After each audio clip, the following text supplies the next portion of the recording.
Nesse vídeo nós vamos falar sobre circunferência, círculo ou disco.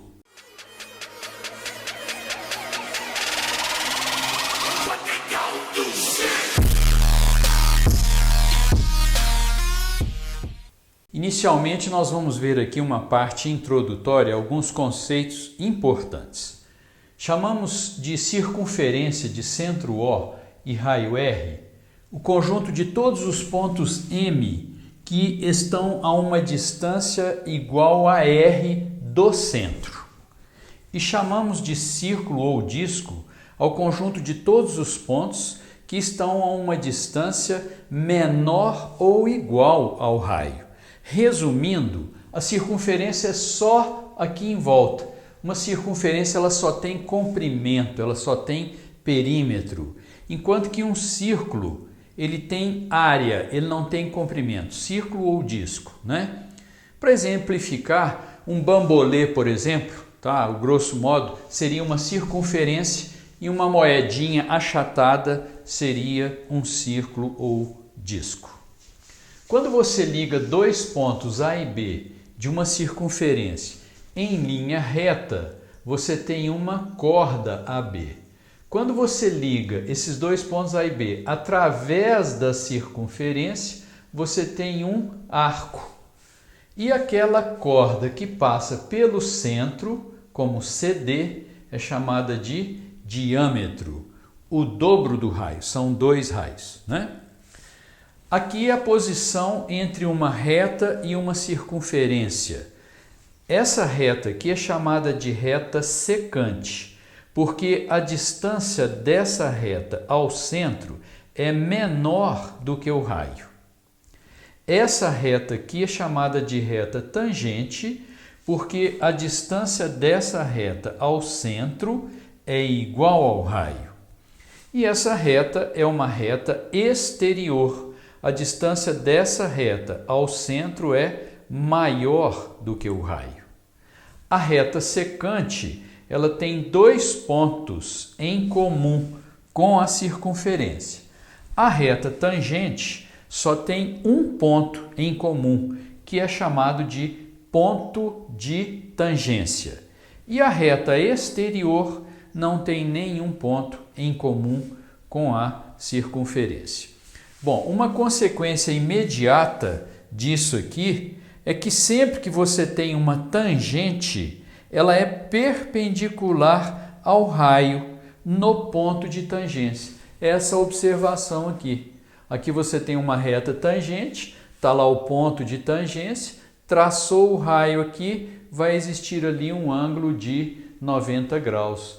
Porque a gente sabe que sempre que você vai traçar a distância de um ponto a uma reta, essa distância tem que ser medida através de uma perpendicular, né? Por isso estão indicados aqui esses ângulos de 90 graus. Distância de um ponto a uma reta é sempre medida através de uma perpendicular, ok? Então, toda tangente é perpendicular ao raio no ponto de tangência.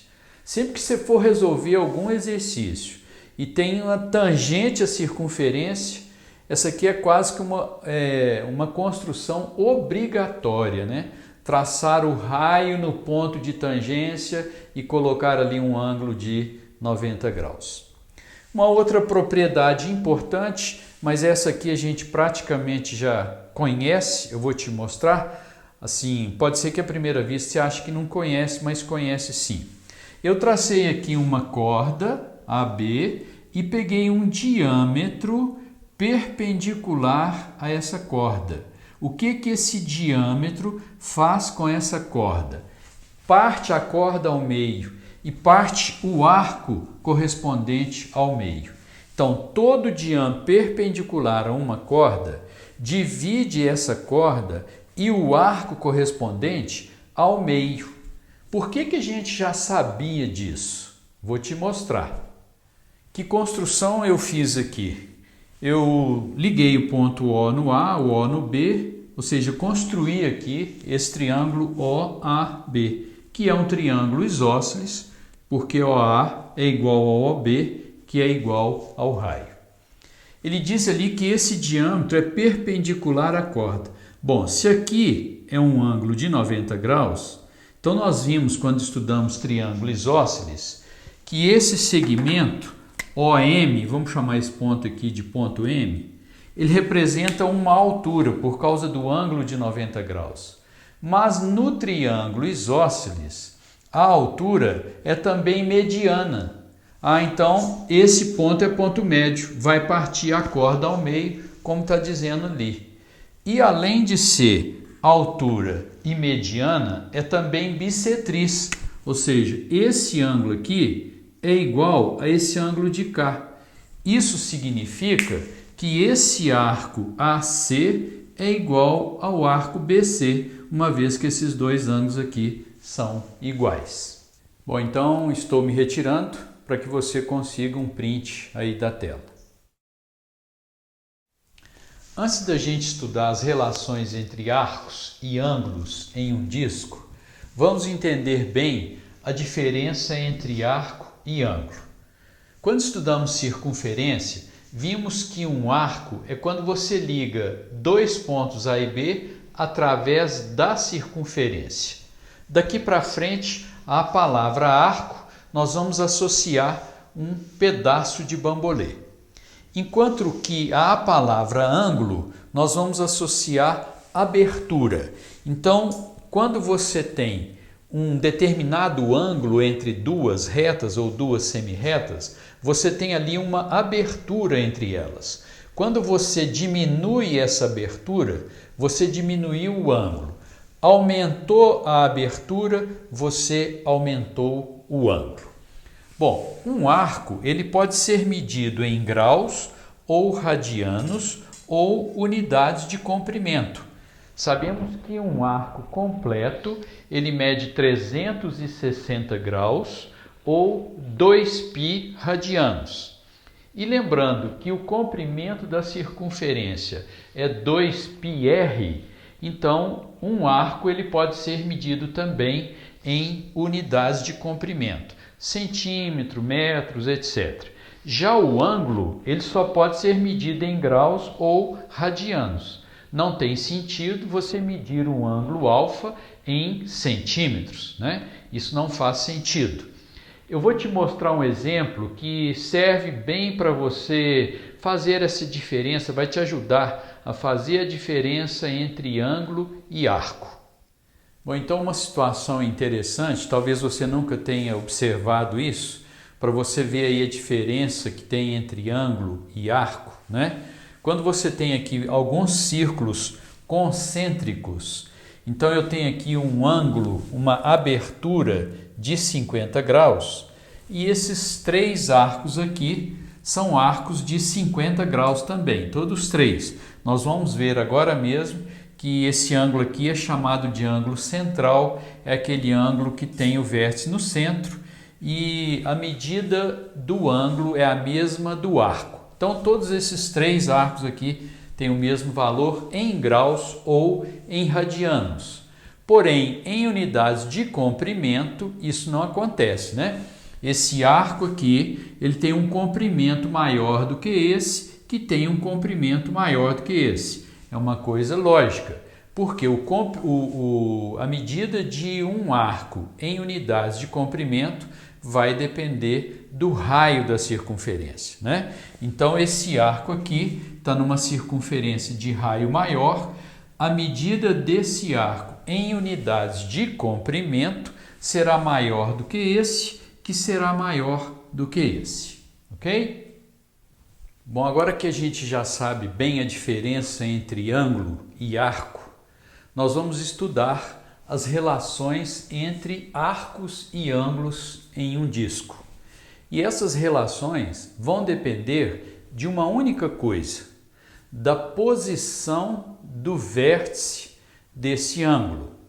O vértice desse ângulo pode estar no centro da circunferência, pode estar na circunferência, aí você tem duas situações, é o ângulo inscrito e o ângulo semi-inscrito, ou o vértice pode estar no interior da circunferência, ou o vértice pode estar no exterior. Para cada uma dessas situações, nós vamos ver que existe uma relação entre os arcos e os ângulos. Nós vamos inicialmente ver essas relações, depois a gente vai tecer comentários sobre cada uma delas. Inicialmente, o ângulo central é aquele que tem o vértice no centro e a medida do ângulo alfa é a mesma medida do arco que ele enxerga. O ângulo inscrito, ele tem o vértice na circunferência, mas os seus dois lados são secantes à circunferência. O ângulo inscrito vale a metade do arco que ele enxerga. O ângulo semi-inscrito também tem o vértice na circunferência, só que ele tem um lado que é secante à circunferência e o outro é tangente à circunferência. Ele também vale a metade do arco que ele enxerga, assim como o ângulo inscrito, o semi-inscrito também vale a metade do arco que ele enxerga. Esse ponto M é um ponto qualquer desse arco aqui, tem nada a ver com ponto médio não. O ângulo de vértice interior, o próprio nome está indicando, o vértice dele está no interior da circunferência. Quando você olha para frente, você enxerga um arcão AB, e quando você olha para trás, você enxerga um arquinho CD. Então é o arcão mais o arquinho dividido por 2. O ângulo de vértice exterior, ele tem 3 situações, mas as 3 situações se enquadram em apenas uma relação. Seria o arcão menos o arquinho sobre 2. Enquanto que aqui é mais, aqui é o arcão menos o arquinho sobre 2. Então vamos analisar. Aqui o vértice está no exterior. Quando você olha para dentro desse ângulo, você enxerga aqui um arcão AB, aqui um arquinho CD. Arcão menos arquinho sobre 2. Aqui a situação é idêntica. O arcão aqui seria BT, o arquinho seria AT. Então, novamente, arcão menos arquinho sobre 2. E aqui, de novo, a mesma relação. Quando você olha para dentro desse ângulo-alvo, você enxerga aqui um arcão AMB e um arquinho ANB. Novamente, arcão menos arquinho sobre 2. Esses pontos MN são pontos quaisquer nos arcão e arquinho. Agora nós vamos detalhar isso aí para você. Bom, e agora eu vou me retirar para que você tire um print dessa tela aí.